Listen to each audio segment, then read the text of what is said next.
Barcelona by bike. It sounds peaceful, right? Well, not exactly.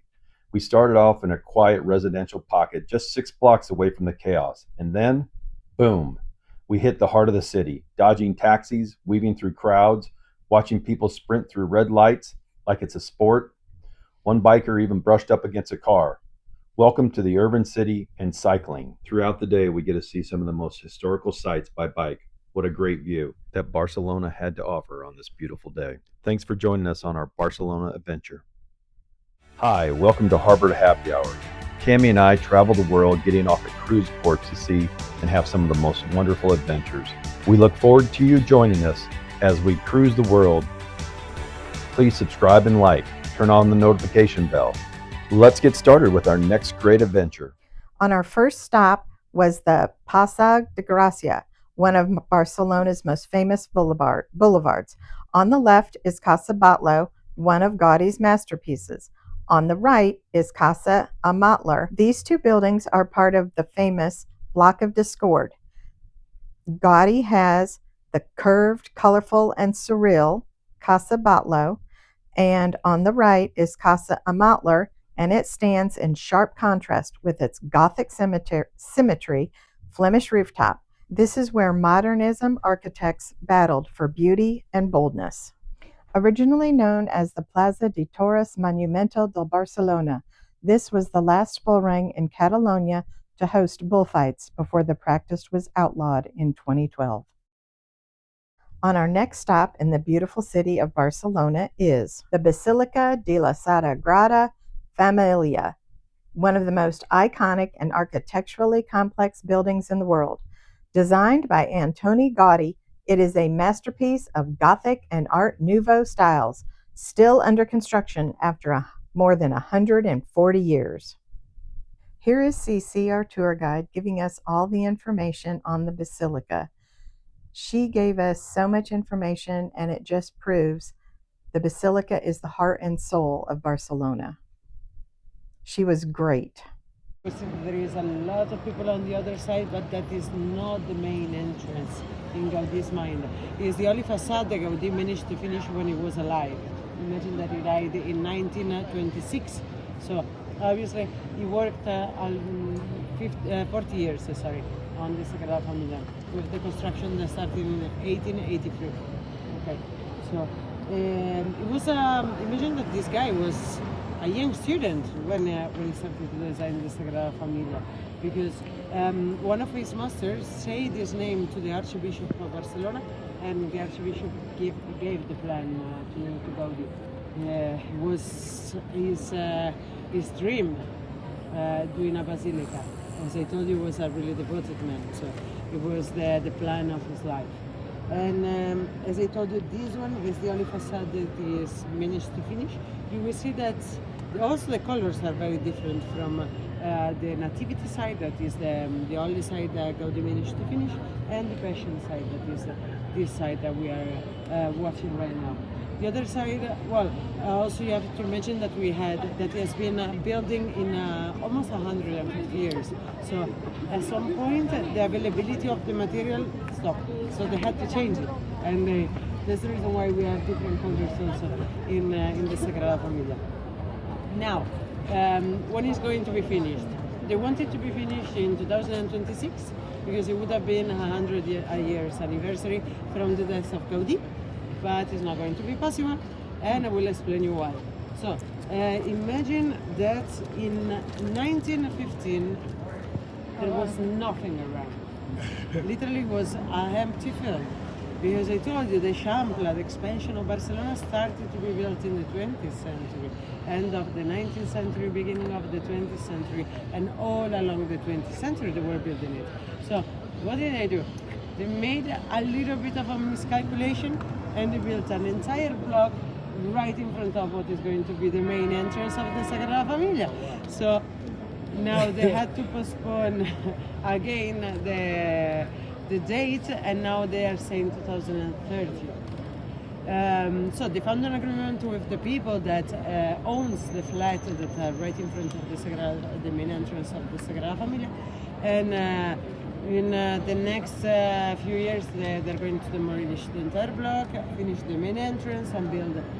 They will build a park more or less like this in front of, obviously, in front of the main entrance. It can't be a road, like it has to be a square or a park.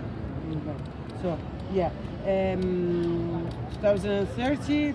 Let's see, because you never know with the Sagrada Família. This project was originally started by Francisco de Paula del Villar in 1882, but was taken over by Antonio Gaudi in 1883, who radically transformed the design. There is so much symbolism here. The 18 spires represent the 12 apostles, 4 evangelists, the Virgin Mary, and Jesus Christ. The facades tell biblical stories, nativity, passion, and glory. Interior columns mimic trees, creating a forest-like sanctuary. It is primarily built from stone with intricate carvings and sculptural details throughout. This is Gaudi's legacy. He lived and worked on site in his final years. He is buried in the crypt of the basilica. It is proposed to be done in 2034. As we are leaving the basilica, headed to the pier, looking for beautiful views of the ocean and the wonderful skyline of Barcelona.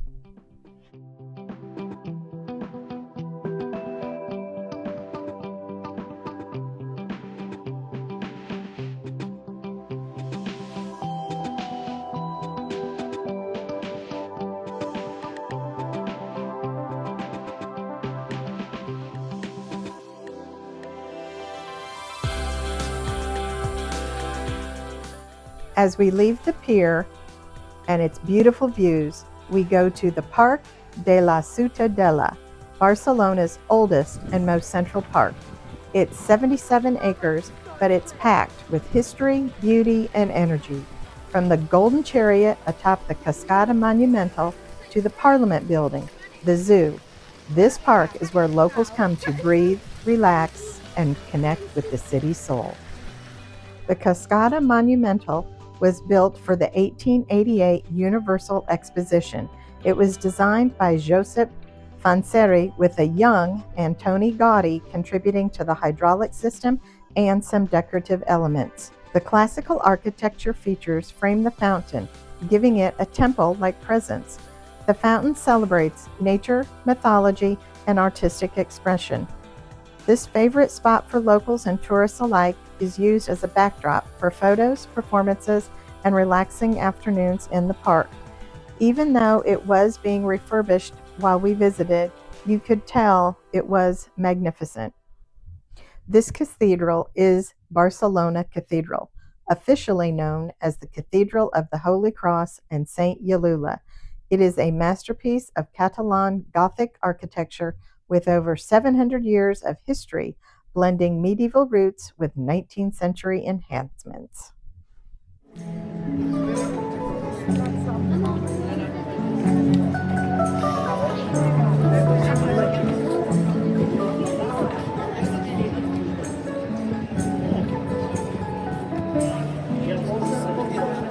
Our e-bike tour had just finished, and we found ourselves headed toward La Boqueria Market. The historic market dates back to the 13th century. It is one of Europe's most iconic food markets. While exploring the market, we came across Casa Batlló. It is a vibrant Mediterranean and tapas restaurant located directly on La Rambla, offering a prime spot for dining. Casa Batlló blends traditional Spanish flavors with a modern, welcoming atmosphere. The cuisine focuses on Mediterranean, Spanish, Catalan, and European dishes with a strong emphasis on tapas and seafood.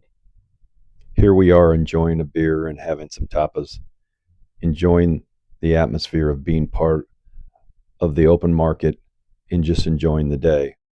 But shortly after enjoying the day and having these beers, chaos starts happening just a few tables away. I watched them call the police. 30 seconds later, the police are there.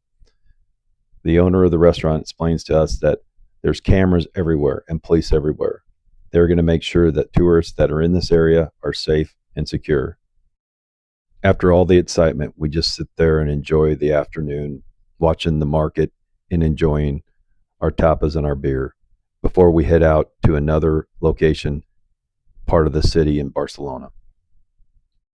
This is Plaça Reial, Barcelona's royal square, where palm trees meet neoclassic elegance. It's a hub for tapas, cocktails, and people watching.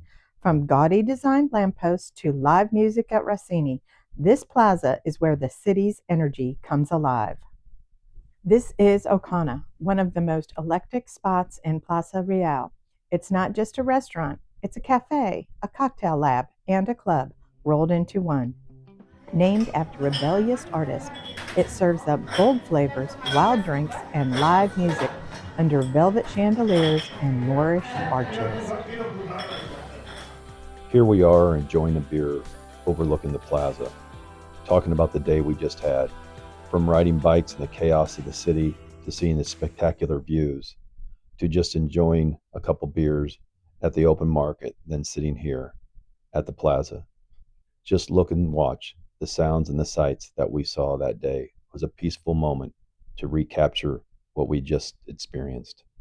Thanks for watching. Like and subscribe.